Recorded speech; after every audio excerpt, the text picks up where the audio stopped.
Greetings, sentient beings. This broadcast is not intended for children. There will be strong language and adult themes. May want to clean that up a little bit more, but not bad. Hello, everybody. Hey, so we had Greg Hartwick pop in, but he had to leave, and I'm not sure who else is out here. So, if anybody, I don't have my phone on me. In about an hour, I have to go and get an extension cord so I can move this thing downstairs so that we can do the D&D on the DSA. I think I have to ask all participants whether they want the session aired or not. But we're having a D&D game in the Discord. yeah. Hello, Randall. Let's see here. Today we have Asphalt Day, and Demon Orb popped in. So everybody Hello, shows demons of the orbs. Yes, no, everybody's always showing up now that I started going live, huh? See, Asphalt Day, we're celebrating the usefulness of asphalt and roofing and roads. Apparently this is a fairly new day, started in just last year.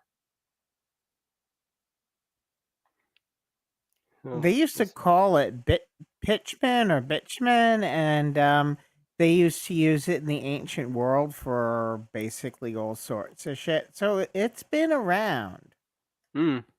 They used to harvest it from bodies of water where there was like it would just float up because it was lighter than the water. Let's see. Studies show 94% of all U.S. roads use asphalt. 80% of U.S. residential roofs use it. And 15 commemorates May 15th commemorates the founding of the Asphalt Institute in 1919. Oh, and there is the longest ongoing experiment. There's a museum in Australia where someone over 100 years ago put a piece of asphalt into a funnel, and I think the drop has separated maybe 3 times since it started. Huh. That's interesting. It is a liquid. Just a very viscous one.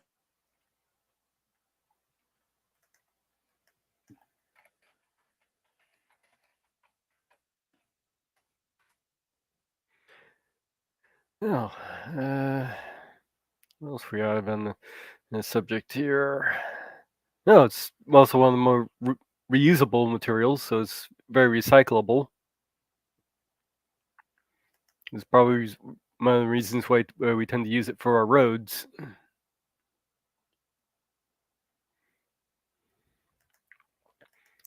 So what'd you think of the? I'm trying to think of more things about asphalt, but what was your question? Oh, what did you think of the intro there? For the new intro there. That was Commander's work. I liked it. Yeah, that was Commander's work for getting that put together, and this is also Commander's work here in the background. That's a 3D model of purple.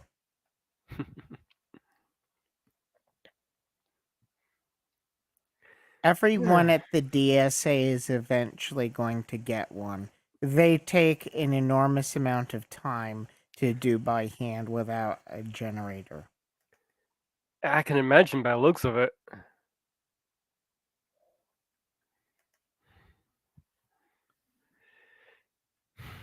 Oh.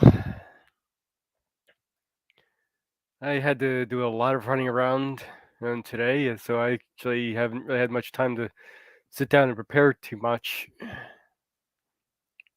Plus, the arthritis I had from Monday, he kind of wore me out, so I didn't get what I needed to do done yesterday. So I kind of crammed everything into today. Well, I've got about 6 weeks maybe where I am before I move.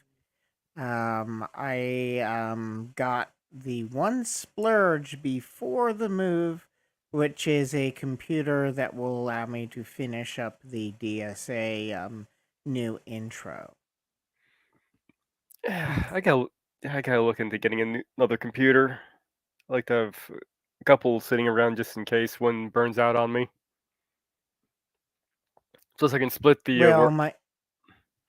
finish what you were gonna say. We I got can, a little delay. I can also split the workload up. Go ahead. Well, last fall, my mom poured water on a really good laptop with 64 gigs, really good hard drive to shut it off. So I wound up getting another laptop, and lo and behold, I run into the problem of RAM, and then I go to upgrade it, and it can't be upgraded. So that's why it was so cheap. So I basically got my first desktop with a RTX card in it. Hmm. Yeah, I've been looking at the specs on the computer I have. Was considering maybe getting another one of these, same one I have, but the only thing that's a problem I can tell for spec wise with the one I have now for and what I need it to use it for is the graphics card isn't all that great. So I'm thinking maybe what I might do is I'll buy the exact same computer I have and then just get an upgraded graphics card for it as well. Say again, you kind of Yeah, I was thinking about getting the exact same computer I have, since it has all the specs I could use, except for the graphics card needs to be upgraded. So I think what I might do is, if I get that second computer, I'll get the exact same thing I have another one, and just get a better graphics card in that second one. at least in RTX 3080 or above would be probably be good. I got the 4060. It's a little bit faster than the laptop version. But I got 128 gigs of RAM. So I will never choke a scene, and I will always be able to use the art ray tracing in Blender.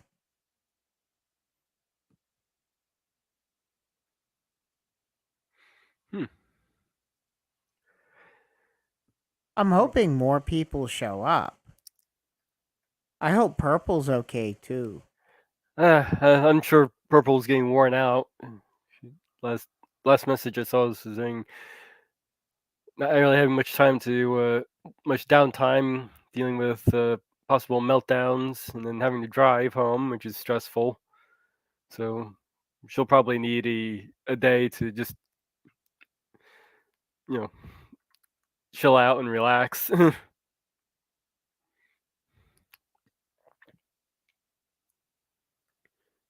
Well, as I just hope one of my favorite humans, well, Triceratops is okay.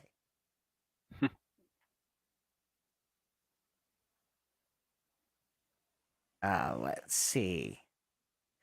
Um, outside of, let me look up Asphalt. I'm trying to look up that experiment with the drop of asphalt. Yeah, that'd be neat. Yeah, while you're doing that, let's see here.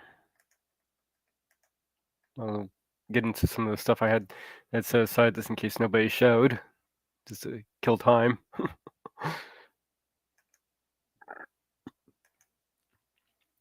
This is one of the comic books I had been reading. I read the first one, and then I just started binging all of them I could find. So it was actually a pretty good comic. This is by Boom Studios. It's called Ghost Lore, and it's about this reverend and his daughter. who get into a car accident, and his wife and his son end up dying in the accident, and they end up with this ability to see and speak to ghosts. And each one, and they have to listen to the ghost story so they can effectively take control and send the ghost on to the next life. And there's this whole thing that's sort of a post kind of a pre-apocalyptic scenario that seems to be building up, called the storm, that they're preparing for. And there's these bad guys who also have the same abilities that they do, except they're using them to take control and use the ghosts. This is like a sort of an army. Uh, and the Reverend, the father here, he has that ability to take control and use the ghosts as well. But instead of joining the bad guys, he's kind of trying to create his own army to fight against them. Though his daughter has the ability to send them on. So it kind of gives me the vibes of The Stand before they hit the apocalypse setting. My brain always goes back when I hear the word storm to the letter after P and all the weirdness. But actually, this sounds like a really good comic book. Yeah, it was. Like I said, I started reading the first issue, and then they had all the other issues on the site I was looking at. So I just binged all of them in like a day. I sent you a link to that asphalt experiment and a picture. Oh, it's on Discord, right? Yep.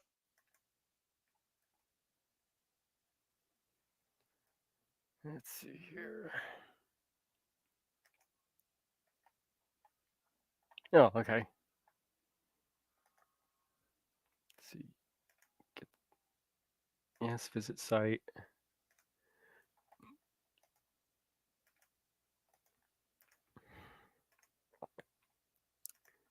Alright.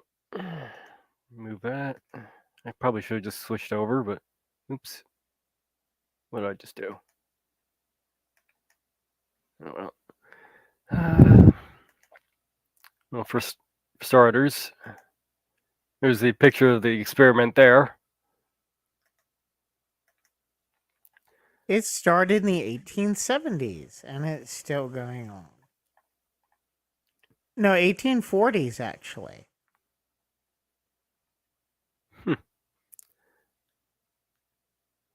That's basically asphalt / pitchman. And they've only had a few drops actually fall into it as of late. But it is a liquid. Switch over to the site here. So let's see, we have 15, the longest running scientific studies in history. Brooklyn experiment. Let's see which one's the In fish drop 1842, experiment. John Barat Laws pretended his method of making super asphalt, patented his method for making super asphalt, and opened up what is believed to be the first artificial fertilizer factory in the world following laws. And a chemist, John Joseph Henry Gilbert, began a series of experiments comparing the effects of inorganic fertile. Is this even related? I don't think so. I think it's number 5. Looks like it. It's if you hit a massive pit and you should left them from distilled crude oil with a hammer, it shatters like a solid. In 1927, Thomas Parnell of the University of of Queensland in Australia decided to demonstrate it to his student and said it was actually liquid. They just needed to watch it for a while.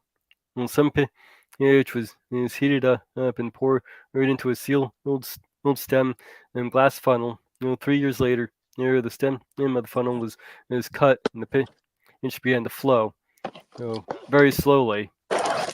8 years later, the first drop fell. Soon, the experiment was relegated to a cupboard to collect dust until 1961, when John Mainstone learned of its existence and restored the test to its rightful glory. Sadly, he never saw a pitch drop.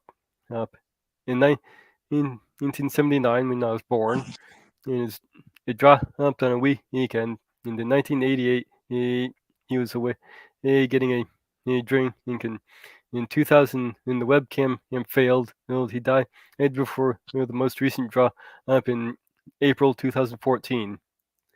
As it turns out, that the Parnell Institute pitch drop experiment isn't even in the oldest, after it gathered international headline and reports of other pitch drop experiments became news. Adder, I'm not sure how to pronounce that. Westwood, forget it. University in Wales found the pitch drop experiment, and that was started 13 years before the Australian one, and has yet to produce a single drop. And indeed, it is not expected to for another 1,300 years. Okay. While the Royal Scottish Museum in Edinburgh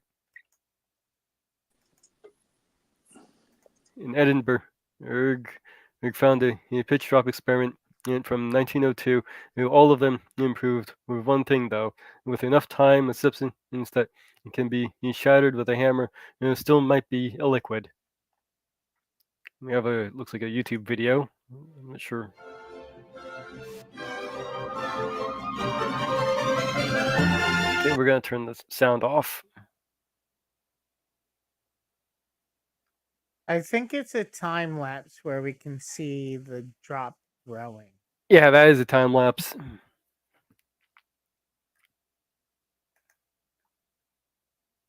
There's the drop growing, just about to drop. Ah, and they cut it off.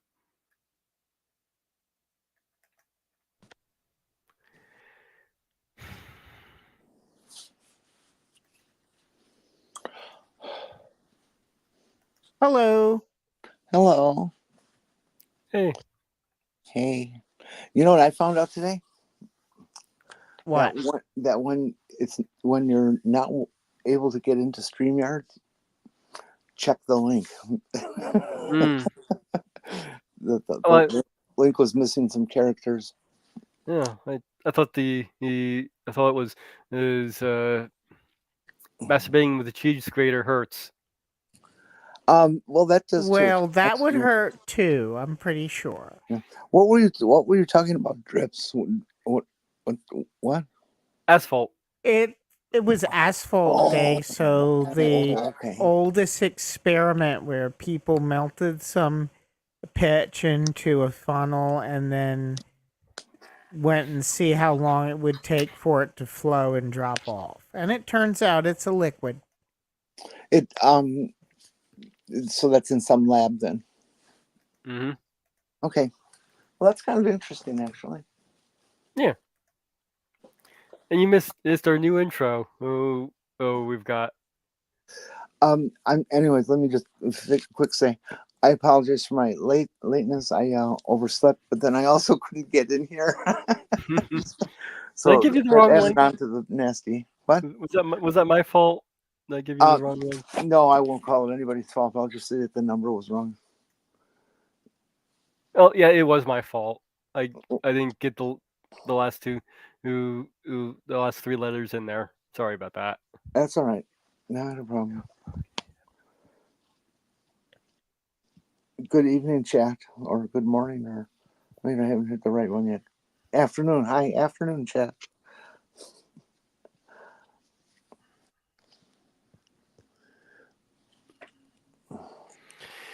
Okay. Well,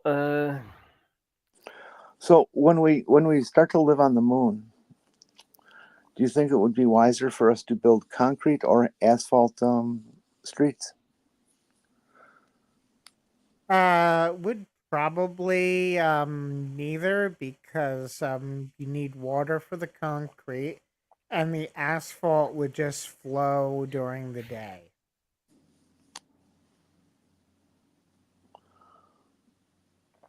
Well, it would drip off. I mean, the moon is flat. Once you put it there, it's there. no. The Earth is flat. The moon is hollow. Keep this straight. Oh fuck! I'm sorry.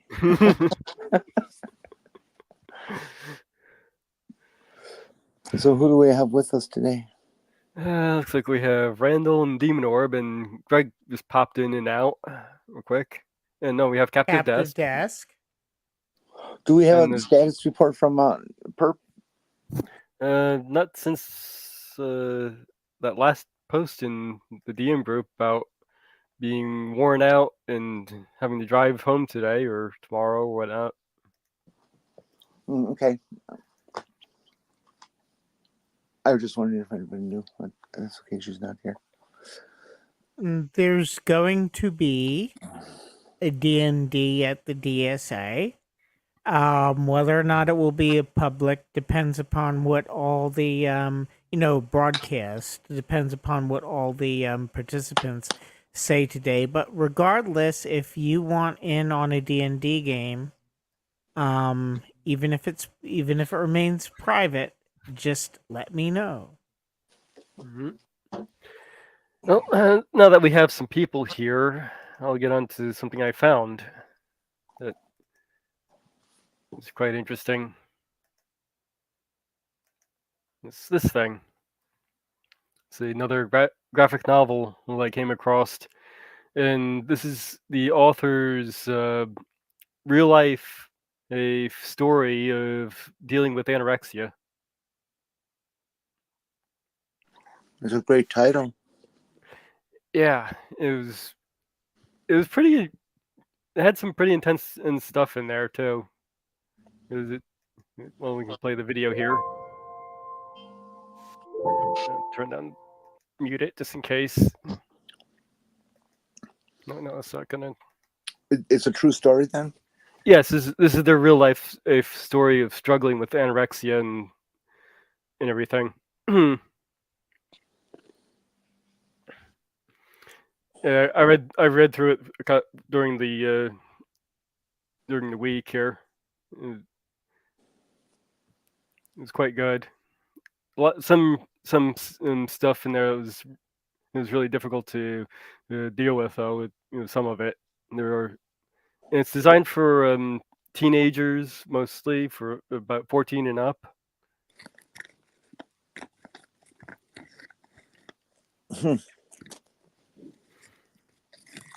And it's basically her story of how she started getting into having the anorexia, and her process of the therapy and everything that she went through to kind of learn how to live with it and deal with it. It's a really good story. Here, actually, I'm gonna put this one. I'm gonna actually put this link into this once we get done. What did you find the biggest reason for them? And this is an assumption on the I don't know, this Arkham their issue with it. What was keeping the person from seeing themselves as problematic with their diet? What triggered them to realize what was going on in themselves? Well, when they passed out was kind of where things really seemed to come to a head with them getting help. I've only known two people in my life that I knew were anorexic because they told me, and they had visual psychiatrist type diagnoses and stuff. It's really something I do not understand it at all. I just don't get it. How somebody can see their have there's such a distorted view of their body as Well, this is Well, an excellent this is an excellent book to read then if you want to understand more about it. When I was younger, I had anorexia, but for a completely different reason. Oh. I had a sibling threatening to poison me, so if I took my eyes off the food, I just didn't eat it. wow.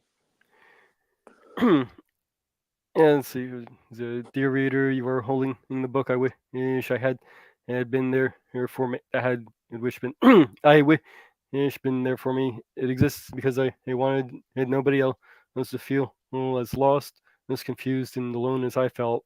I wanted to be honest about how hard recovery is and how long it takes. At the same time, proving that it is possible.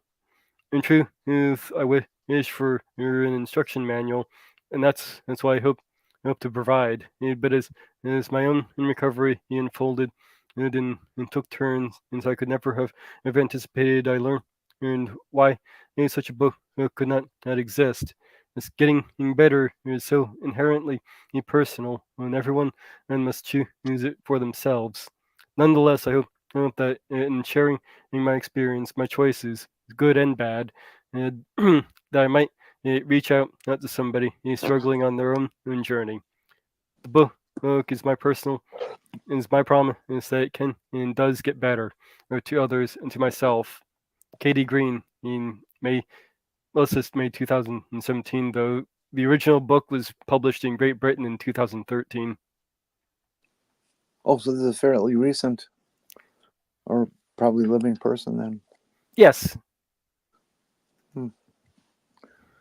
Good thing. And it goes over. You can see them dealing with obsessive compulsive disorder, which seems to kind of lead into the anorexia. There's later in the book, you start getting frustrated with some of the treatments and start seeking out alternative therapy sessions with somebody who ends up essaying them.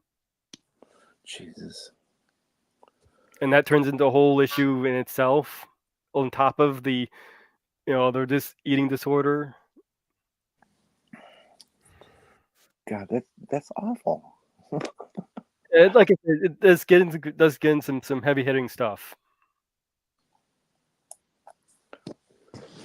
but it's the one really person, worth reading. The one person I worked with as a patient when I was working at the hospital, this young woman, she was older than me at the time. I think she was, oh God, late 20s, early 30s. God, I can see her so clearly. She was 5'8" and she got down to 87 pounds. Hmm. And was still walking around and saying she's fat. And it's like, duh, you know. But I was just a little kid in my 20s, early 20s, so I didn't know nothing. Yeah, I noticed a lot of the times throughout the book where she would describe herself as disgusting after eating, but after the essay, she would say, "I'm disgusting" after binge eating. She started developing this binge eating disorder, and after a while of some therapy, she realized they had a scene in there where she's like kind of standing beside herself, like, is that how I sound? Finally realizing what was going on, what she'd been telling herself this whole time. How does she sound? I don't get that. Well, she kept telling herself every time she ate or binged, like, "Oh, I'm disgusting," and what yada, stuff of that nature. And then there was one scene where she finally kind of realized what she'd been doing to herself all this time. And it was drawn as basically her standing next to herself, listening to herself speak. Oh, I see. Okay. Wow. I wanted to get some screenshots of this, but I didn't have time to collect them. Show us what you can. Yeah. At any rate, this is the author and artist. and her journey into becoming an artist is actually in this book as well. So Katie Green is an artist and illustrator living in the southwest of England, and she studied for a degree in biology before specializing in illustration and going on and to create Lighter Than in My Shadow, which is her first book. And these are all the places you can buy it. I found it on Amazon. I'm gonna actually put links into the chat for everybody to find this. If anybody's interested in actually getting a hold of this book, there's the link to it. The site I'm looking at right now. You can just go over to the buy books and you can click on the Amazon link there or wherever you prefer. I also found this, which is a little 10 questions thing for the creator. Yeah. Oh, by the way, if you buy this off of Amazon, I was looking at the reviews. Don't purchase the Kindle edition. Apparently, it's not formatted properly. I was seeing a lot of 1-star reviews saying, "Yeah, this is a great book, but the Kindle edition is crap." So buy the physical paperback copy or the library binding version. The paperback's only about $10. The binding version's a little over 30. So it's not that big of a deal. I'm definitely gonna get myself the paperback myself at some point here. Had some Q&A here. How long did it take to write and draw? They apparently started about 2001 and discovered the comics in 2006. So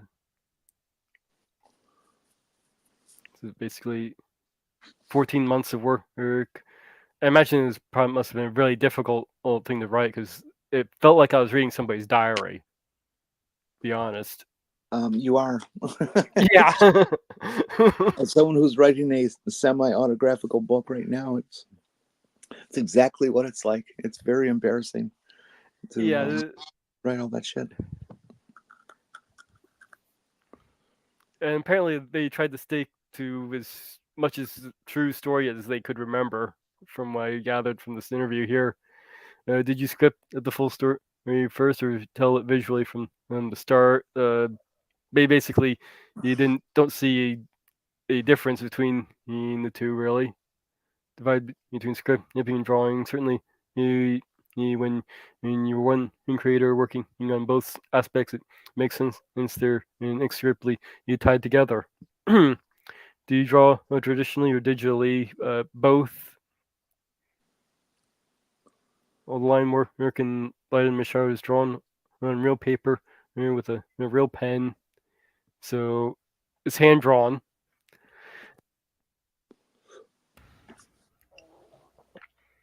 Given the subject matter, or in that it is an autobiographical story, was it hard to displace yourself from the character as you told the story? Did you see the protagonist as a separate entity? I found it almost entirely impossible. My editor was diligent about referring to the protagonist as Katie rather than you, and this helped when we were attempting an objective discussion of things like structure and pacing for the most dramatic moments of my life. But for myself, I never could achieve that separation, and I often wished for it. I can imagine. I imagine you're probably experiencing a lot of the same thing there, Jenny, with trying to write your book, huh? No, I don't think I'm far enough along to be in that situation yet. Well, might be something. So it might be something you might encounter then, huh? At some point, yeah, it wouldn't surprise me. It must. I'm a writing expert either, so. It must have been quite a step, I'm guessing, to bare your soul regarding the eating disorder that it has clearly really had such an impact on your life. Not to mention in the harrowing event that surrounded the search for a cure. Or have you found the process cathartic in any way? Not at all, actually. before I started working on the book in earnest, most of the stuff was so firmly in the past that days or weeks could go by, and when I didn't even think about it, I had to be in that place to start working on the book because I knew what would happen. Dredging up the past and sitting with it every day, he brought it right back into the present. It did not always feel like a healthy thing to be doing. And the result, rather than catharsis, is that I've published something which affirms the stuff as very essential and ongoing part of my life. Something I will be thinking and talking about for a good while to come, albeit in a different way. It is more present to me than ever. I do not think this is a bad thing. So basically, dredged up all that old crap. I have to absolutely agree with that. Haven't found this. I honestly thought that I would start writing and I would be able to just spill out my life and make modifications so that it doesn't give away my identity. But it's not you. Yeah, there's still the regular old stuff, but you do dig up stuff that is unbelievably painful. I couldn't even begin to tell you how many times I've had to walk away from the keyboard for fear of shorting it out.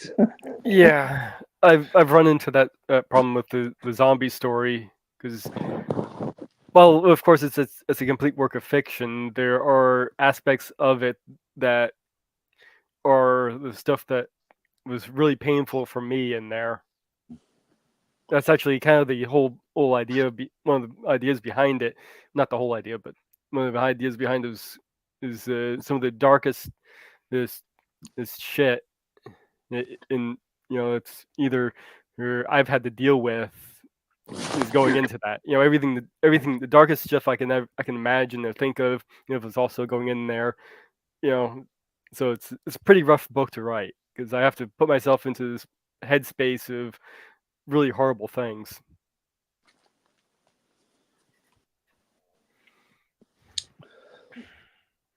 Sometimes I get into this fit. Well, I'm in it right now, where I don't feel like I want to go on with the effort because you think, okay, well, this is just me. Because I think about, well, I know if I finish this and it gets published, that there's going to be a lot of people who know me that are going to figure it out quite quickly that this is a chunk of my life. They won't know exactly which of it is. I hate saying made up because it's more composited from other experiences. But I worry about the people 100 years from now. What if somebody reads this 100 years from now, and what are they going to think about this crazy old person in the past? And it's I think they'd probably find it quite fascinating, especially if they realize is that this is at least in part or a true to someone's life. I like her art style. Yeah, that, like I said, her journey into becoming an artist is actually in this book, so that was actually part of the healing process. Interesting enough. What's been the response to the story so far? Have you had comment from people facing similar issues, or those who have had to live with or treat people with eating disorders? Throughout the process, when I've shared a tiny bits of the book at events and on my blog, the response has been overwhelmingly positive. Certainly, when I was struggling, I often felt misunderstood and was immensely encouraged to read or hear about someone with whom I could identify. It's my highest hope for the book that it might help someone and realize they are not alone, or help a parent, friend, or care or understand in what they're going through. And that might be something that your book might help with people. Well, Jenny, you might end up getting the same sort of response. Well, I'm sure that I'm going to cure transsexualism. Everybody will back to normal once they're done with Oh, this book. of course. God, that really is a nice drawing. I love it. This is one of the first pages in the book here. Looking back, let's see, what does it say? Looking back, guitar, actor and me, you really understand, and me are they the same in person? I come so far, and yet it kind of cuts off.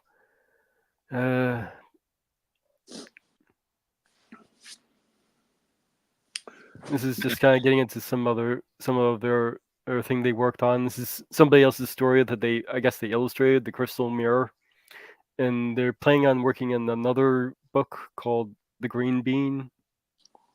That's apparently going to be much more lighter. That would be nice. Well, that's good. I hope her career really takes off. Yeah. So that's something I recently came across, and I wanted to share that because it looked really worth sharing.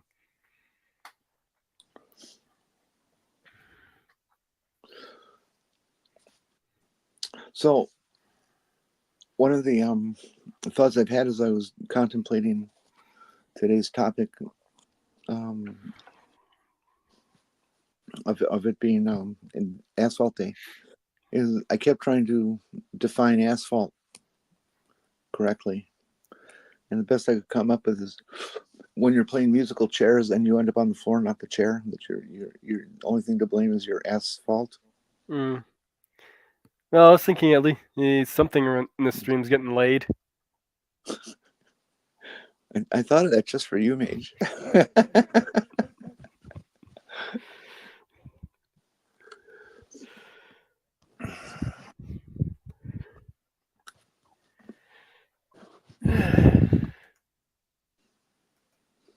Oh, what else we got here? Not a lot. Yeah, I know. It's kind of a slow day, isn't it? Yeah, a little bit. Commander, what's happening with you? Oh, okay. Commander's gone. No, I'm here. What's happening with me? Well, I'm getting ready for a move back to Virginia. Hopefully I can make enough money to do it. I am working on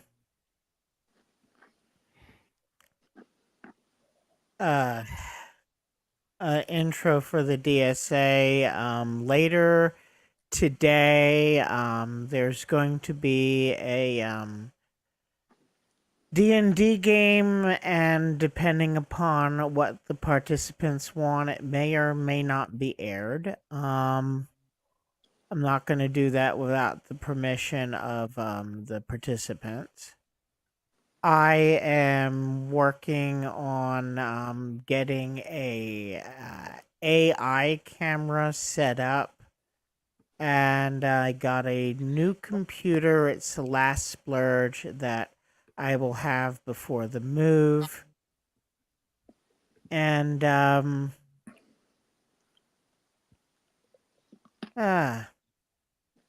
I don't have a lot going on. I have to make sure the next DSA to basically PM everyone a link, so that if they want, because I've had situations where people asked to come on and they expected a private message, like M2M asked to come on, and then I said, well, it's in the chat and general chat, but it was just easier to send the private message. Probably find better derp next week. I know it was the derpiest of the derp, but the people who we were making fun of didn't exactly lend to enough comedy, so to speak. It was just them blurting out the dumbest things without much in the way of giving us any lines. And so that's what I'm up to. Oh, while I was out running around, I stopped at the liquor store and got myself some more Tullamore Dew Irish whiskey. And I also, since I was out, I'm figured I'd try another flavor I haven't tried before, the Tullamore Dew Honey liquor.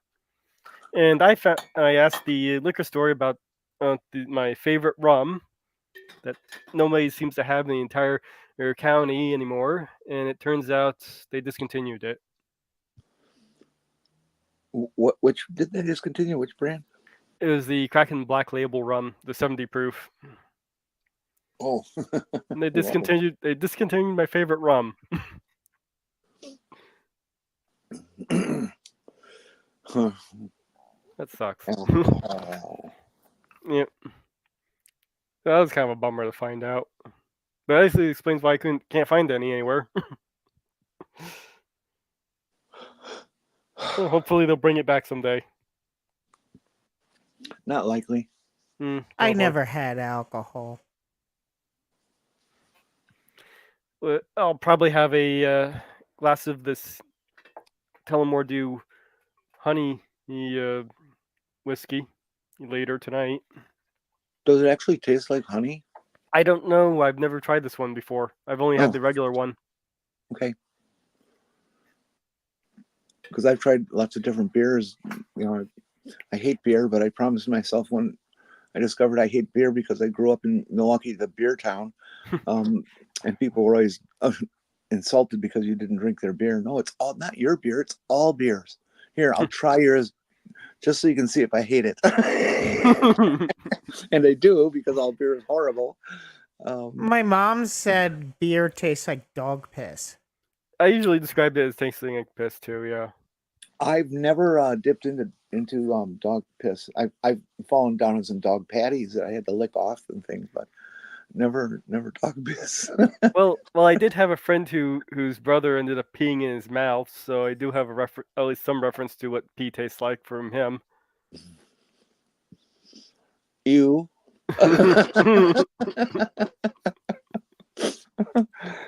Well, accidents happen. I'm not going to ask about it. It's a hard one to visualize. This wasn't an accident. Oh, okay. That's not hard to visualize.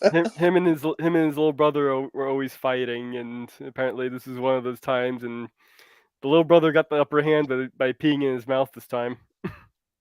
Jeez. Yeah, they were mean to each other.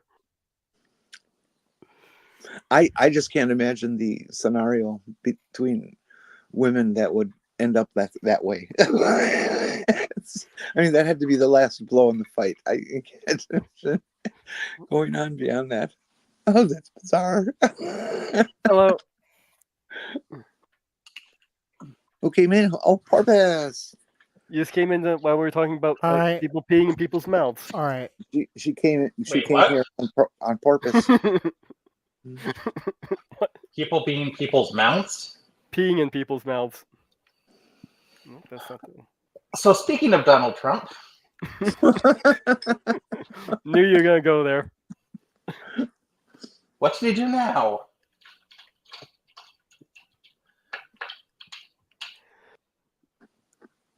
Hey Athena, can I help you? Are you unhappy that the blinds that weren't working properly got replaced and they're now out of your reach so you can't destroy them? There might be a reason for that, Athena. I couldn't hear you well. What'd you say?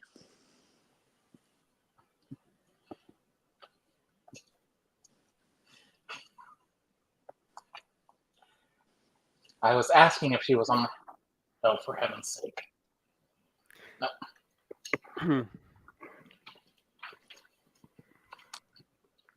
I can hear you. Well, anyway, let's see here. I see one Ring of Fire thing talking about has a headline: Trump goes completely insane and accuses judge of profiting off of criminal trial. Probably just regular him, bullshitting. Really? Did you say that in court? I don't know. I haven't watched the video. I'm just kind of scrolling through my YouTube feed on looking for new stuff on Trump. Oh my goodness. God, I want him to hang himself so badly. Oh, there we are. Let's move this out of the way of the chair. I mean, I would love the Perry Mason moment, you know, where he says something just incredibly beyond the pale, and the judge stands, well, not metaphorically, stands up and slams his gavel and puts him to prison on the spot. I think that would be so great. He keeps pushing it. I mean, let's see here. We have Cohen testifies at the Trump trial. Up for the case for prosecutors using well-behaved testimony against Trump. That was a video from Roadcast. The guy's kind of an asshole, but he does have some pretty good takes on this trial. Hi, Athena. You haven't done that in a while. Can I help you? Hey, look at my butt. Look at it. Look at it.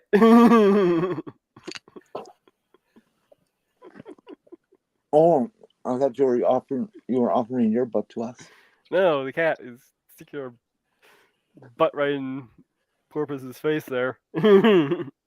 My older brother is kind of like me with a weirdness of sense of humor. Not nearly as often or nearly as good, but he'll keep you laughing here and there. So why when he was doing some work in his house and putting up, you know, a new wall or some shit, I don't know what it was. So why does Commander 401 have the Looney avatar from Hell of a Boss? I don't know. I can't. I just made it. Anyways, my brother was working on his house and all this wood stuff, and there's this knot on a board, and I don't know why it inspired him, but he drew this quick outline around it, so that the knot became the center of attention as the cat's popo hole. It was just very funny. Never mind. Maybe it was because we were younger. It was funny. Well, from my understanding, the artists who work on that, who created that show, are furries. So, because that explains the character. Yeah, I originally used this model to pump Elon Musk's voice through it in a video. Well, that's disturbing. Well, that was the entire point. It was, what would have happened if instead of grifting the world, he, instead of selling snake oil, sold fursuits? It would have still been a disaster and he would have gone bankrupt, but it would have been funnier. That's what they should do. They should sell furry suits that look like Donald Trump. And so all these little maggots could buy one and run around their little rallies, not just hearing of Trump, but looking like him. Boy. So little Trump mascot suits, huh? Mm-hmm. No, since it's my idea, I own the idea, but Commander, maybe you can do a drawing of some sort that illustrates that, and we can make a fake advertisement and get it going. Yeah, that's actually a pretty disturbing actually have a Donald Trump model. I never used the video because I was afraid it was just going to cause everyone to unsubscribe. But there is a video I have. I will see if I have it here. I know I have it on my phone, but I'd have to go and well, maybe I'll put it up on the DSA Discord. My phone. Well, that would be fun. Let's see if we can't do this. Anybody out in the chat want to join on in to help the mass distribution to start out with? Let us know. God, that would be fun. I'm having this flash in my head of these thousands of people at a rally all dressed like Donald Trump. Except you'd have to make this look more shabby than he would, which is a hard thing to accomplish, I think. Well, just an oversized is depends. A cheap suit. You saw that Bad toupee. their latest thing is to actually wear diapers to a Trump rally now, right? I think you mentioned that last week. We're not a cult. On the outside, if I'm not too mistaken, you said. So they actually look like they're running like a bunch of babies running around.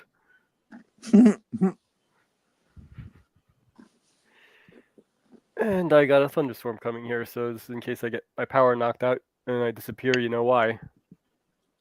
Uh-oh. I think you're one of the few people in our group that hasn't had a tornado warning recently. So Yeah, I've been needing some rain here. Yeah, I've been needing some rain. It hasn't rained here for a while. So you don't really need to have rain for a tornado. Yeah, that's true. Well, around here, usually they tend to coincide.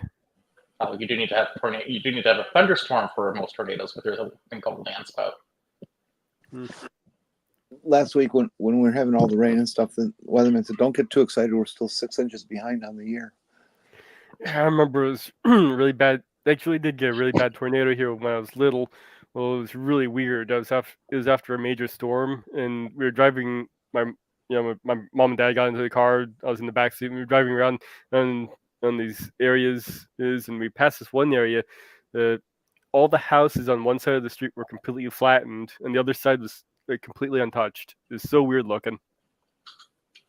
I sent Mage the video of the Trump avatar spewing actual garbage from Truth Social.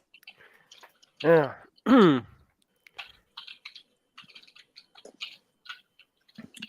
Is it something you can share with us? Yeah. Yes. Let's see here.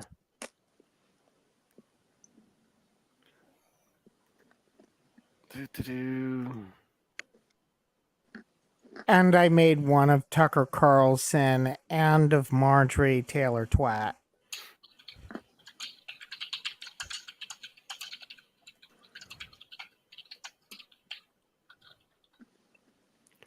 Okay.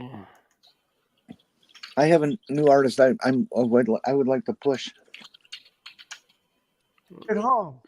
The State Department, the defense bureaucracy, the intelligence services, and all of the rest need to be completely overhauled and reconstituted to fire the deep staters and put America first. We have to put America first. Finally, we have to finish the process we began under my administration of fundamentally reevaluating NATO's purpose and NATO's mission. Our foreign policy establishment keeps trying to pull the world into conflict with a nuclear-armed Russia based on the lie that Russia represents our greatest threat. But the greatest threat to Western civilization today is not Russia. It's probably, more than anything else, ourselves and some of the horrible USA-hating people that represent us. I find it hard to believe that he would have said that many sentences coherently. Well, that was actual audio from Truth Social, and I made an updated version of that model that has a red armband because it's more accurate. Well, ourselves being the worst enemy isn't too far off.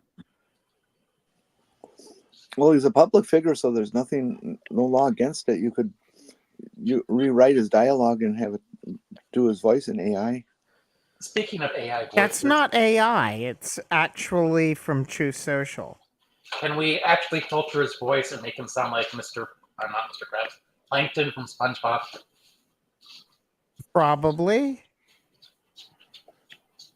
There's probably an AI that sounds exactly like Plankton. I'm going to have to go and get an extension cord so that I can bring this computer downstairs. My brother cannot run a D&D game while watching my mom, but I can be a participant while doing so. Or even better yet, Alistair from Has Been Hotel.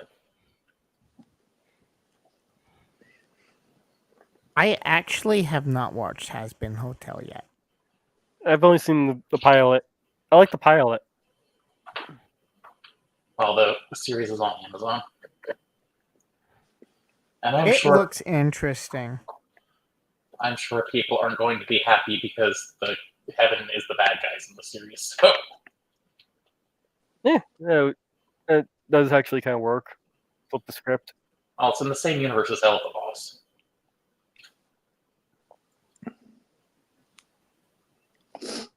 Well, religious fundies can be hypocrites and cunts, to say the least. Huh? Because they don't realize their own shit stinks.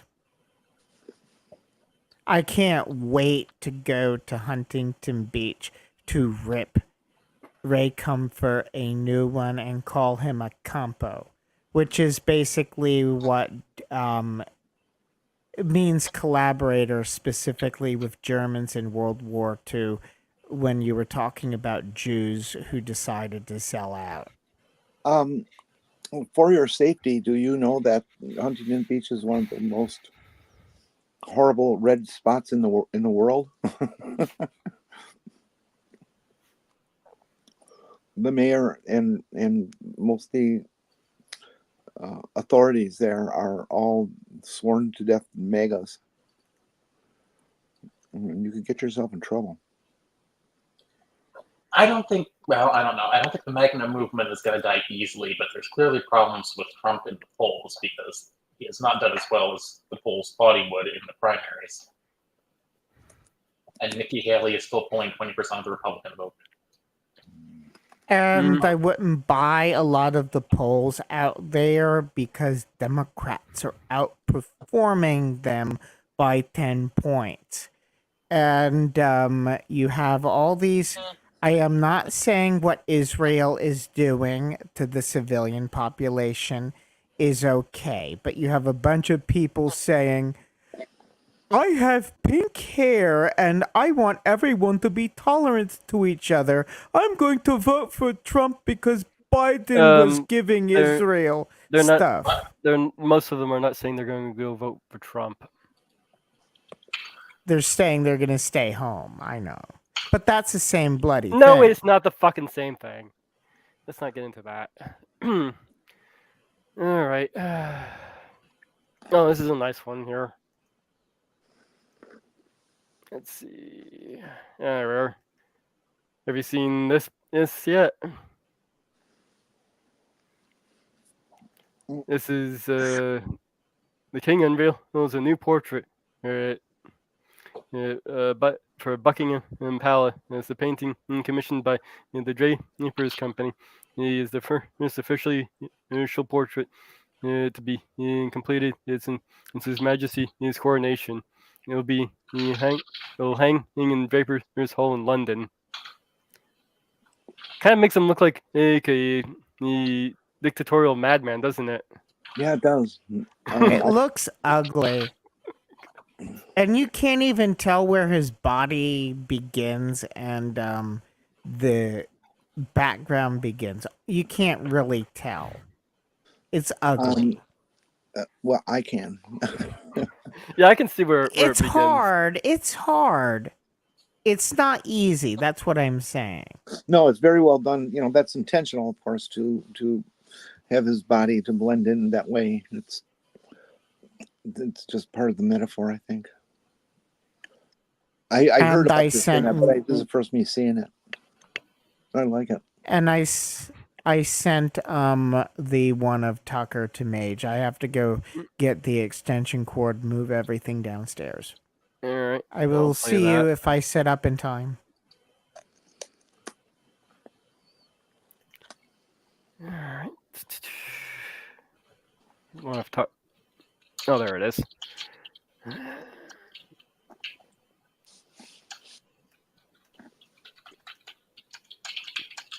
All right, we'll switch to share this tab instead. Come on. So we're going to post every response that we got Here we in are. full on our Twitter account tonight as a public record of where the candidates stand on Ukraine. We hope you will look at them. But first, here's a quick summary of what we received. So former President Donald Trump, who as of tonight is the front runner for the Republican nomination, sent a long and really interesting response. Trump says he opposes regime change in Russia. Quote, "We should support regime change in the United States. That's far more important. The Biden administration are the ones who got us into this mess." Trump repeatedly refers to the risk of nuclear war, which he describes as absolutely real, and then he calls for a negotiated peace by Ukraine mediated by the United States. Quote, "Both sides are weary and ready to make a deal," Trump writes. "We need to start immediately. There's no time to spare. Death and destruction must now." Trump's been saying things like this and predicting this for 5 years now, and he's saying it again. What's interesting, though, is that Trump's former Vice President Mike Pence, who was also running for president this year, opposes his old boss on nearly every point. "We're paying the Ukrainians to fight Russia," Pence writes, "so we won't have to fight Russians ourselves." Pence endorses even stricter sanctions against Moscow. He dismisses the risk of nuclear war as a, quote, bullying tactic from Putin. And then Pence suggests that anyone who disagrees with his views on Ukraine is a disloyal American. Quote, "There is no room for Putin apologists in the Republican Party." Like Pence did not specify who he was talking about, though we suspect this show is included in that treasonous category. And then maybe the most newsworthy response that we received was from Florida Governor Ron DeSantis. DeSantis has well-known views on many topics, of course, but until tonight, no one could really say with precision where he stood on the war in Ukraine, which is arguably the most important topic in the world. And now we know. DeSantis is adamantly opposed to the position that most Republicans in Washington have taken on Ukraine. DeSantis is not a neocon. Who knew? Quote, "While the U.S. has many vital national interests," DeSantis writes, "securing our borders, addressing the crisis of readiness within our military, achieving energy security and independence, and checking the economic, cultural, and military power of the Chinese Communist Party, becoming further entangled in a territorial dispute between Ukraine and Russia is not one of them. Without question," he writes, "peace should be the objective. The U.S. should not provide assistance that could require the deployment of American troops or enable Ukraine to engage in offensive operations beyond its borders. F-16s and long-range missiles should therefore be off the table. These moves would risk explicitly drawing the United States into the conflict and drawing us closer to a hot war between the world's two largest nuclear powers. That risk is unacceptable." Well, when Commander comes back, I have to suggest us changing that Fox News logo to faux news. Oh, I'm sure you can find that already done out there.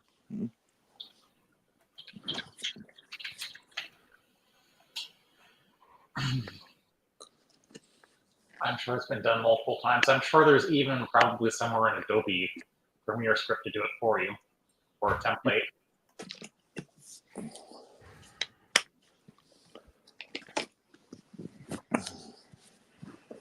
Fucker Tar Carlson. God damn that guy. I do notice, like, Professor Dave and Fetsa Gibbon have been dunking on him.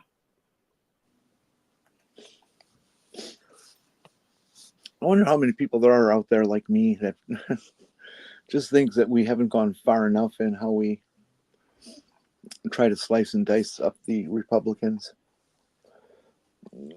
I mean, they're not just hateful people. They're going to destroy our nation if given the chance. And They'll be given the chance at the rate we're going.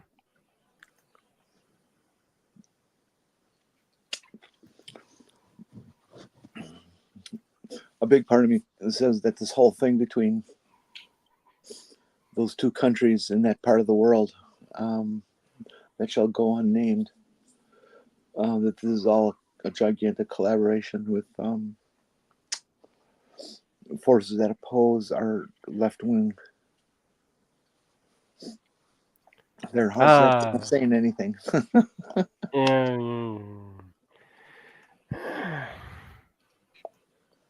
Let's see. Oh, come on, computer. There we go. So let's see what else I have.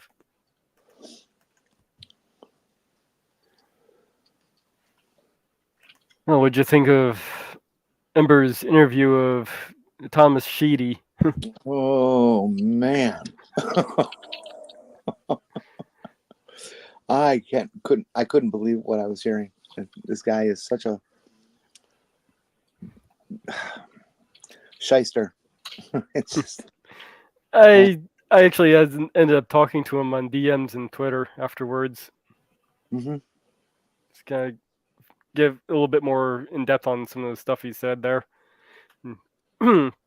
Hopefully, tried to get some more personal views that you maybe might have been willing to share or in a public forum. If he can't share them in a public forum, then he probably shouldn't have them. I don't know. I'm sure we all have things we'd like to not speak openly about. But at any rate, the one thing I did kind of want to look into was when he was talking about him sharing that DeSantis post, and he was talking about how he was sharing it because he agreed with the position of this new law of the anti-squatter law. That kind of got me curious because I gotta say the whole squatting laws and all that is something that it's never really been on my radar. So I kind of looked into it, and every state has its own personal laws on it. So I kind of specifically looked at Florida's, and this is what I came up with. They're saying Florida's squatter rights laws, and I just heard some more thunder. Well, everywhere where this is going on, I mean, it's just, who would ever have thought that a crime like this could happen? That's a total stranger moves into your house and kicks you out. It's like, what the fuck are we doing about this loophole? Well, it doesn't quite work that way. A squatter is a person who occupies a property or part of a land without the owner's permission, and sometimes even claims legal ownership of the property. In states like Florida, squatting is legally allowed when in genuine concern and for many homeowners.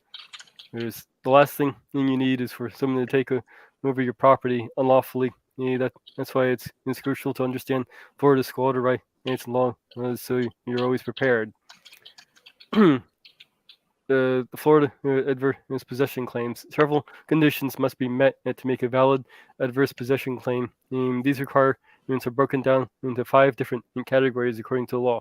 Hostility. Hostility in this case does not mean violent intention. Legally, it means the possessor, in this case the squatter, must be aware of their trespassing or must have made an honest mistake, such as relying on an inaccurate deed or believing the land was theirs originally. Okay, so basically they either have to go on there or knowing that they're trespassing, or have gone on there believing that they actually own the land and to begin with. So that's the first requirement.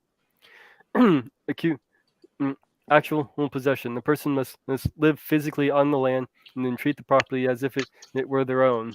This actually goes on to state that has to go on for at least 7 years. So they actually have to be living on the property for 7 years. There's trespassing before any laws take into effect. Open. That's at least in Florida. And no, that's anywhere. That's common law.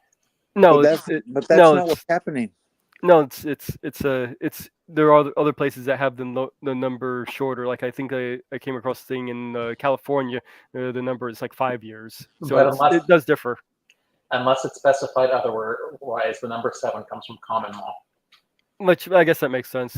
This does carry over from Britain. Is where the squatting laws people are reporting situations where they go away on vacation, they come back and there's somebody living in their house and they can't get them out. That might be different in laws in different states, though. I'm looking at Well, it's specific. I'm looking at pretty. specific. I don't care what state it's in. It's pretty fucking outrageous, and they really gotta. Yeah, I'd imagine if they have it where that can be the problem, that you'd have to. There's something more. They need to change the laws then. Yeah. Exclusive and continuous is to qualify for squatters' right. It's in Florida. A person that's not sure their possession with other person must be occupying the property for 7 years. There's if they leave halfway through and return, the time starts over. And finally, the improvement. The person must improve, cultivate, or protect the property.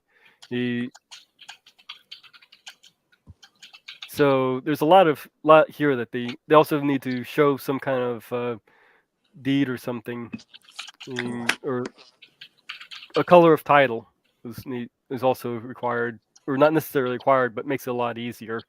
They must present a color of title, a document that gives the appearance of a legitimate title, but is not legally valid due to an error or a typo. If a squatter does not have a color of title, it is challenged to gain is challenging to gain adverse possession.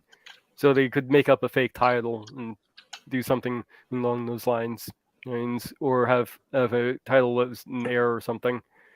I imagine this is, though, the thing I can see with this is, at least with the Florida laws as they stood without the anti-squatter thing that DeSantis put into play, it looks to me like you'd basically have an abandoned piece of property that hasn't been touched by the owner for nearly a decade for this thing to even come into play.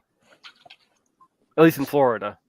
I don't know about other places. Like you said, you've had people have had problems where they go away for a trip or something, come back and people are living in their house.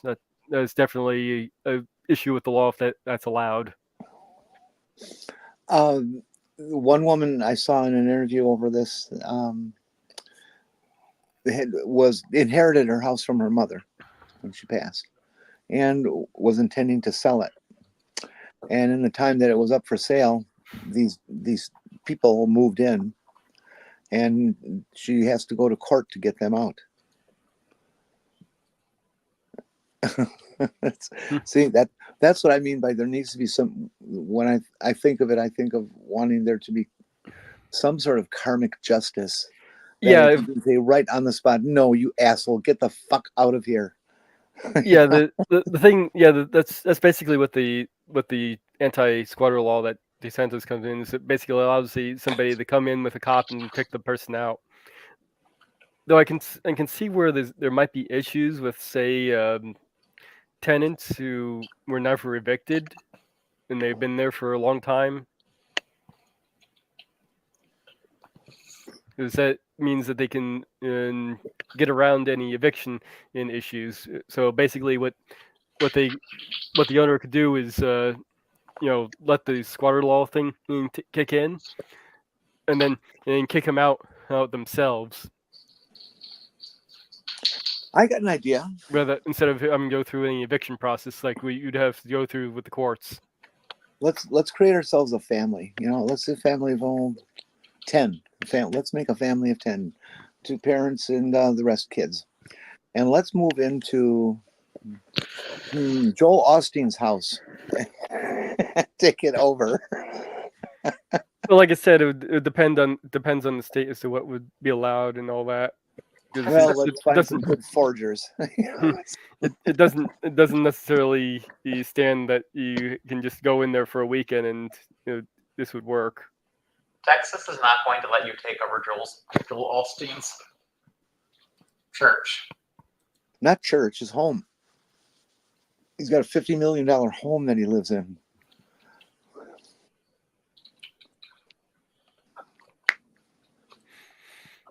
Why are we treating these creatures like rock stars anyway? They're not even that entertaining. I don't know. I think it's a sickness. But the two things that really bust my nut about this society that we have today that are things that I've known of for my entire life and have just made me crazy is how people can follow and give hero status to people who are absolutely, completely criminologically involved in life. Okay, why do we glorify Al Capone even to this day? Why should we even have a moment to think about a piece of scum like that? Why are we glorifying Donald Trump? He's a criminal. Has been for his entire adult life. They're rich. Well, yeah. Why do we idolize rich people? Why do we give them permission to be as absolutely outrageous, horrible people that they are, and we still kiss their ass? Geez, some They're rich. independent, strong country. Yeah, I think we've largely become spineless. Yeah, I would say. I mean, I don't know a single rich person who's not just a big pussy. Sorry, sisters. I didn't mean to fall to a stereotype, but I did. Eh.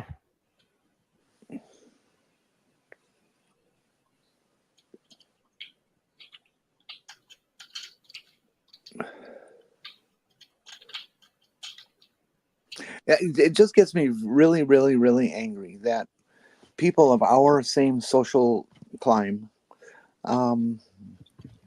would devote their entire lives and in some cases huge sums of money from regular people, not rich guys, and give it away to somebody who's not only a crook, but who is actively working against you.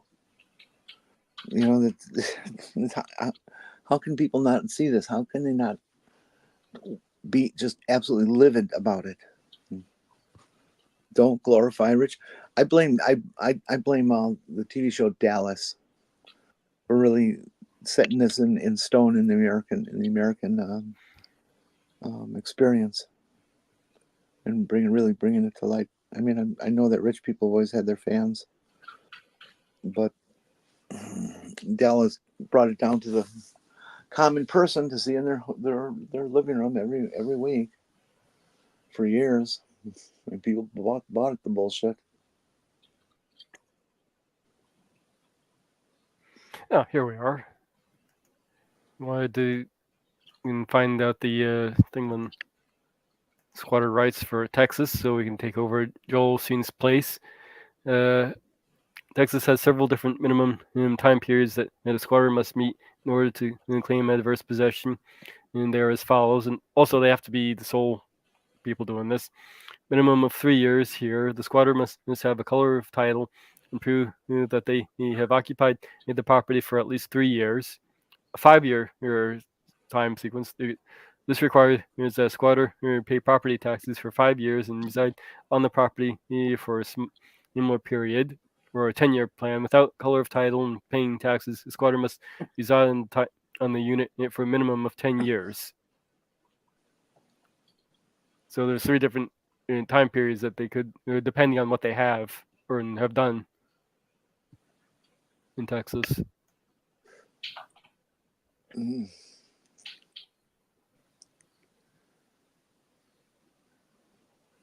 That kind of gets in.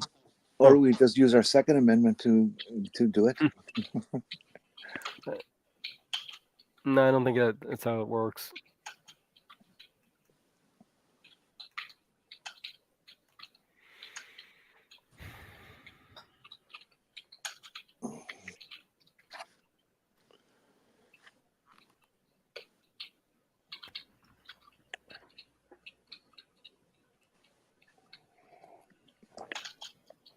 Well, that does raise a bit of a question. If they don't legally own the land and they're just squatting and they're paying the property taxes on that land, what the hell's the owner been doing the whole time? I haven't heard any cases of them paying taxes. Well, it was one of the requirements. If they stay there for 5 years and they're paying the property taxes, is on the land. Okay, well, right. That's the issue now, isn't it? That the person who owns the place is not getting to have the place because somebody moved in and took possession. No, moved all the furniture in there, and if you No, go in, no. they Hold changed on. the locks on the door. To prevent Hold the on. owner. That's to take possession. They have to be paying the property taxes for that long. No, No, that's what it said. That's what I I don't just read. care what it says. The people are just moving into freaking houses and saying, "This is mine." Look, Okay, this one guy they interviewed moved in because they were a renter for a spare room for a couple of months and stuff like this, and the owner went on vacation, you don't and they come back wait. and this person has changed the locks on the doors. There's You shit don't. is all over the front yard. You don't care Everything what is you don't. kept, You don't. and You don't now care they what own the. it. You don't care what the actual law says that for them to actually have that. Say 5 years. The requirement that this is in Texas. Squatter pay property taxes for 5 years. So for them to have the to take over the property, like you're saying, they can't just move in and change the locks. They have to But do they one do. of. That's not how it works. At least not in But this. that is what is in, happening? I don't know which state is this happening. Is the laws are different in different states, so you'd Well, have to yes, of specify course. which state. I It wish I doesn't have did it remember, can't but it can't it was somewhere south of here. this can't happen in Florida because I just read the property. This can't happen in Texas. Apparently it can happen in Texas, but it takes at least 3 years or at least 10 years without a color of title. So unless they have some kind of document saying that they own the place, or they have been paying the property taxes, they have to be there. They're physically taking care of their property, yada yada, for at least 10 years. So what the hell is the owner doing for the last decade from the bill to take over the property?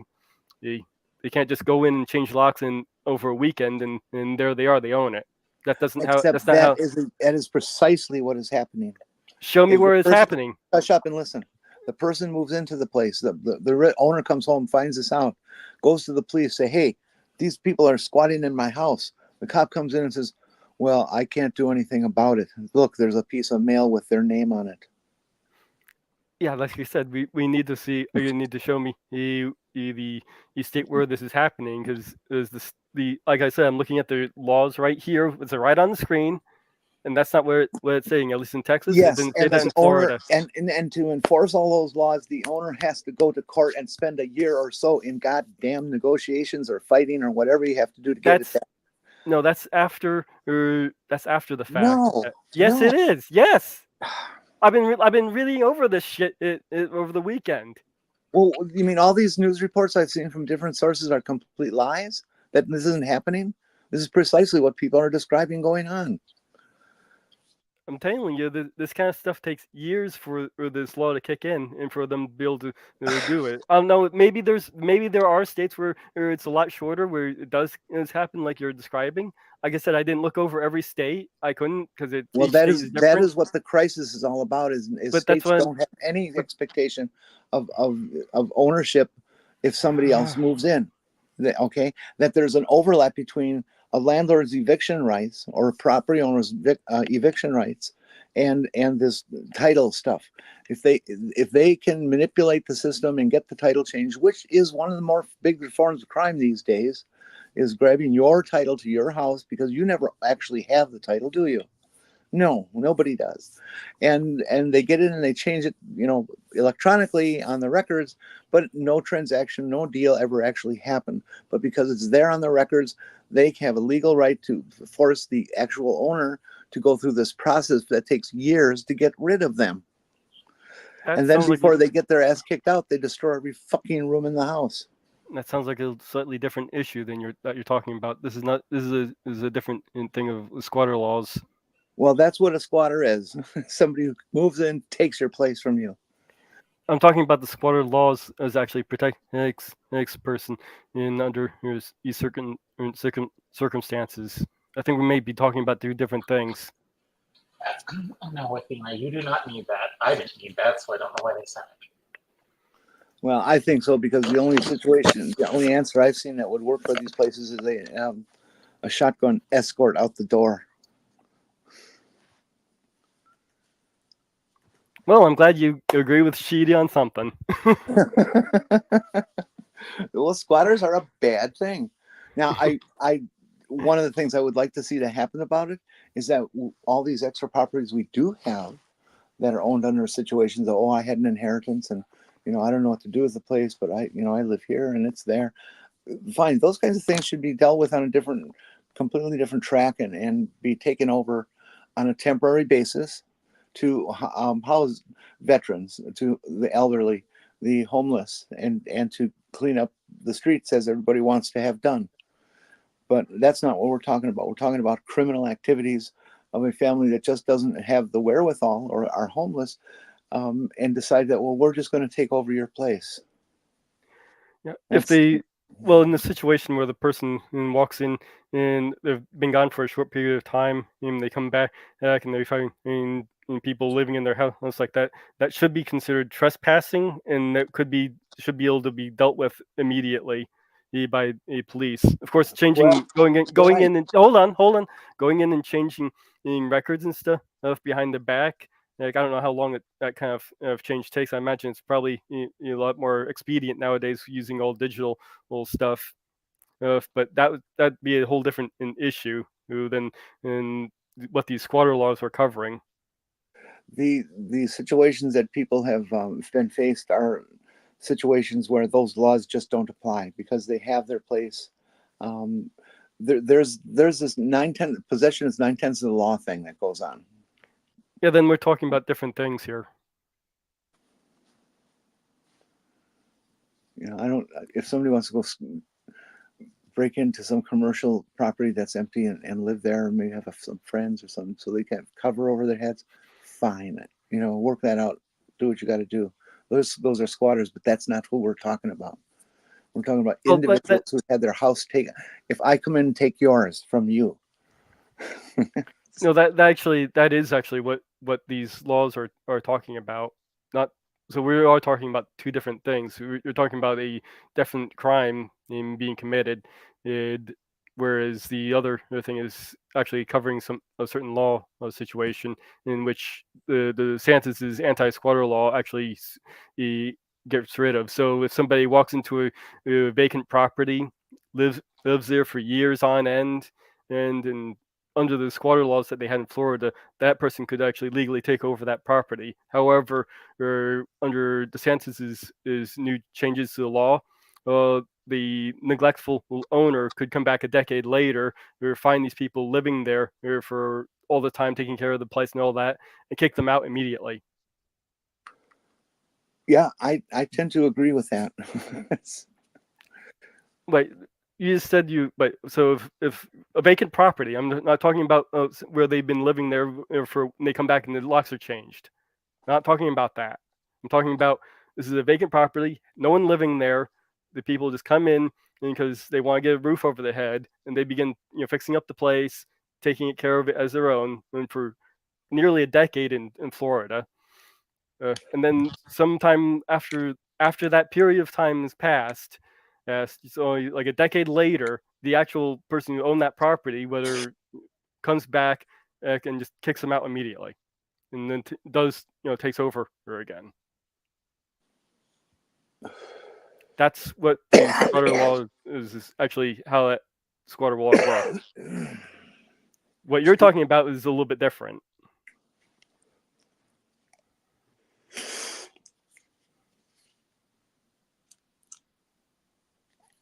Oh, my inhaler's empty.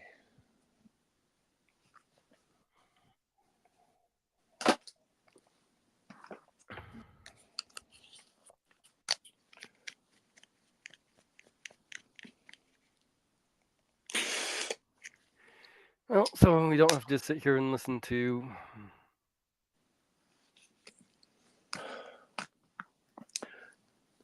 Go ahead, you can say it. My loud breathing.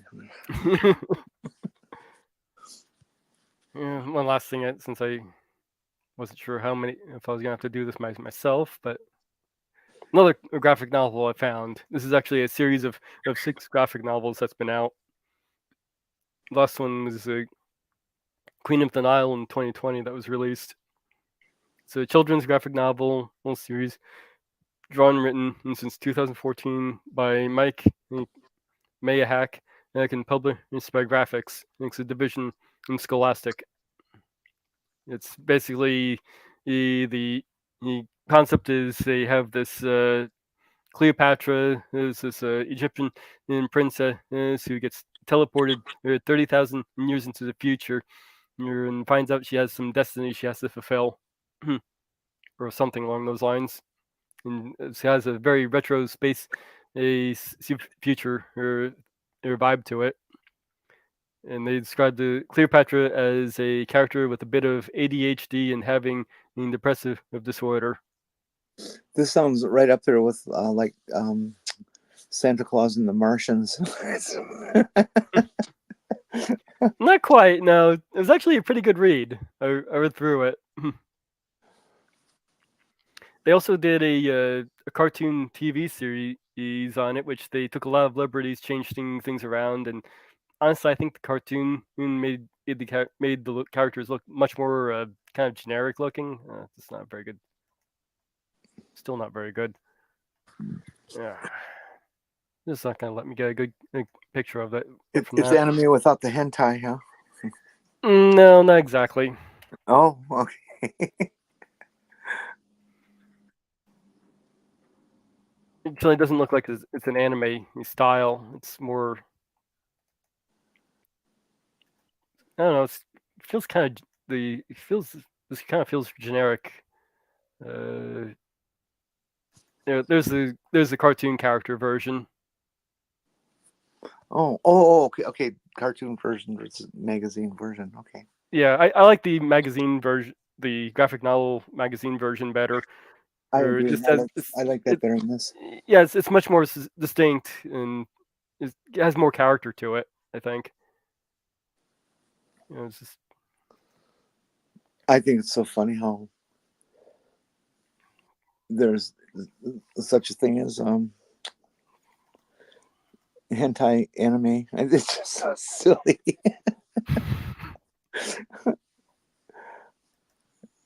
Let's go read these little graphic novels with rampant sex in them that look like the kiddies' cartoons.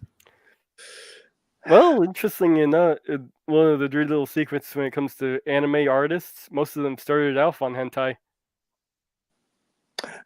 I am not surprised. And I do not disbelieve that. They're very good at it. Well, I guess it's a good way to learn how to draw the human anatomy. I saw a person that was it was, I don't know. I think it was before YouTube days, before YouTube even existed. Somebody producing videos that you could go to their website and they teach you how to draw anime. It was just video productions for you to watch, but still nonetheless. And okay, let's learn how to draw these kinky things. It's not all kinky. Anime is a very big, broad spectrum of genres. Yeah, but I'm just saying the one I ran into was just all about the pornographic aspects of it. It wasn't making anything for kids. Oh, yeah. That's another thing is cartoons in Japan aren't necessarily designed to be just for kids as they are in the West, which actually I'm appreciative of because you actually get some really heartfelt stuff in there too. But actually, anime originally what that meant wasn't really the style that we come to associate with it, but actually just meant the animation from Japan. Oh, it's basically what they call it's just basically the term for animation in Japan. It's basically all it really meant originally. Now it's more of a style, but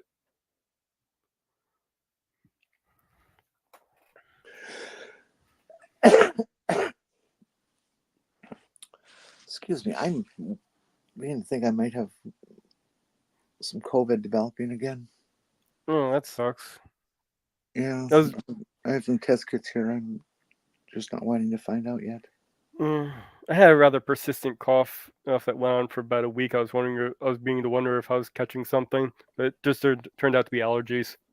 Well, up here, I'm wondering if it's me or if it's the burning forests in Canada again this year. There are already dumping piles of smoke in our area. Or they are, well, that might be doing it. That could definitely be it. Damn weather patterns. Damn Republicans. It's got to be their fault somehow. Well, they have done nothing about climate change, but I'm not sure we can blame all weather patterns on Republicans. Well, we didn't follow their rules the first time when Trump taught us all how to take care of forest fires and stuff like that. We did not organize the armies of people who would sweep up the forest floor.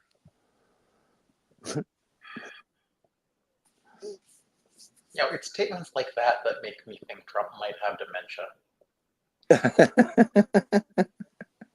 Yeah. I try to stay away from stuff like that because it just becomes fair game to like stuff like, oh, Biden's old, he has to. It's like, look at his declining mental state. It's like I get it. You're just mad we said Trump probably has dementia, but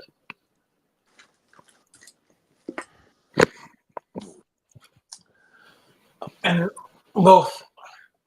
We probably should do something to implement like some sort of fitness testing if people want to be congressmen or politicians of in high office, because I mean Dianne Feinstein should not have been in office as long as she was.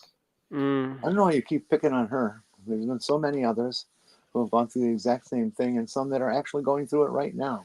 Well, she's Strom been. Thurmond is Why She don't was we one of the pick more on- Why don't prominent. we pick on Mitch McConnell? Why is Mitch McConnell in office? The man froze up for minutes at a time in front of a live camera. well. He's a good example too. Freezing in front of a camera, especially if it's absence seizures, isn't necessarily a sign that he's declining. Did you see those videos? Yes, I saw them, and absence seizures aren't a sign of cognitive. They aren't a sign of your mental acuity is declining. They're a sign of something. Usually, there's some weird mental activity in the brain. It's a type of seizure. Now, it could be a sign of something serious, or it could just be something relatively harmless where you just space out for a few seconds and then come back in. And his age, since most people grow out of absence seizures, makes the fact that it's a sign of something more serious more Yeah, likely. most people his age are dead. Turtles live to be well over 100. Yeah, they're much cooler than we Sea are. turtles. Well, depends on the type of turtle. I don't think land-based turtles do, but I don't know. I think all turtles are pretty tough, aren't they? yeah, but I don't think they all live to be over 100. No, like for instance, the pond slider only lives an average of 30 years. That's a pretty damn long time. I mean, a possum only lives 2-3 years.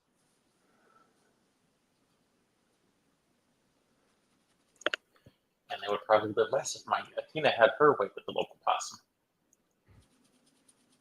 And the local possum might fuck up Athena. Now, Athena stays in, and the last opossum I seen was smaller than Athena, but I wouldn't let Athena out to do that. Well, the people who have possums as pets that got them as youngsters found, they're marsupial, so you find a dead mother and you take a look and there's live pups still in there. People have decided to do something about it and take them in their house and raise them successfully, and they're just this docile little creature. And they eat ticks, so they're And helpful. they eat ticks. Yeah. Yeah, that's what you do. You go on hiking for the day, you get all these ticks on yourself, and then you go into the possum cage and just lay down and let them eat them up. I remember it's like showing people a picture of a possum to students. They're like, "Do you want me to come shoot?" It's like, no, I don't want you to come shoot the possum. What did the possum do? Oh, that reminds me. My uncle had been renting to this one family. He basically trashed the place after he kicked them out, and I was in there cleaning up, and they basically had been dumping all their garbage in the back of the yard.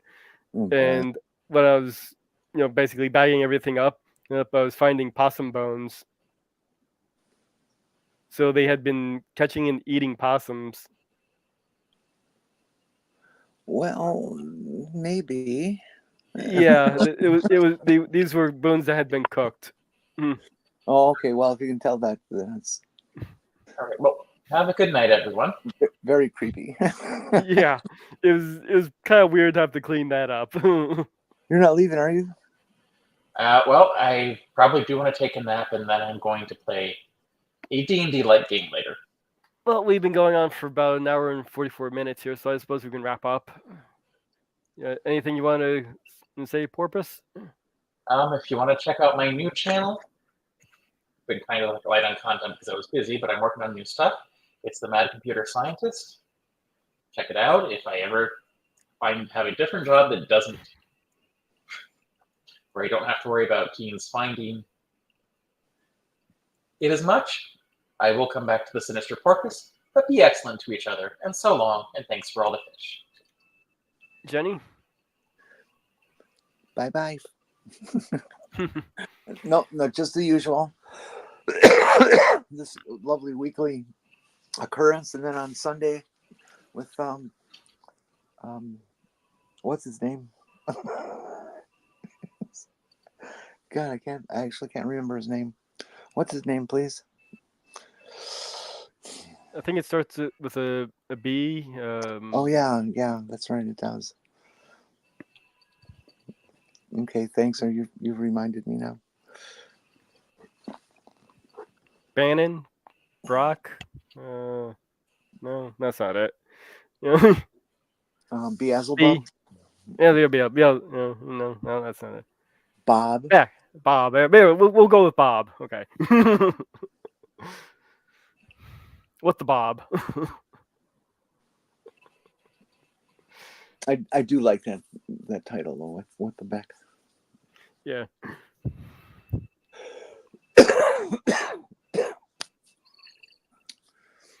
Maybe I'll go take a COVID test. I gotta go back and have another infusion on Monday of iron. Oh, more Dr. iron deficiency, huh? Yeah, wondering why I can't keep iron in my body. Well, I should at some point have my garden tour, which I keep getting delayed because of issues, but for one reason or another. I've been trying to get to that for like last 2 weeks. Well, come on. Yeah. So I'll try and get that out at some point. Your Other viewers than are that, waiting for you. yeah. Other than that, I still got my long-term projects I'm working on, and I did have an idea for a video on how sunlight falls on the garden, and of course, just as I thought of that idea, it's been overcast since then. That sounds about right for my life. Every astronomical event I've ever wanted to watch, it's cloudy.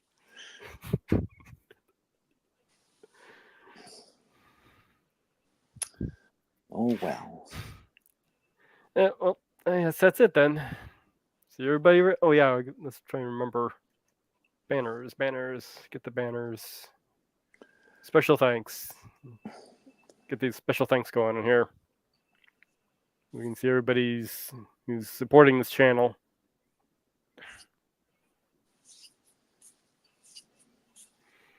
I don't know if this needs to be updated or not, but there's their names. Skis Crasher, Kitty, Robert X, Lavender Lady. She should probably stop supporting this channel. She needs some money. Greg Hartwick, Southern Sal, and Vonrek. Okay, thank you. And we are going to be out here.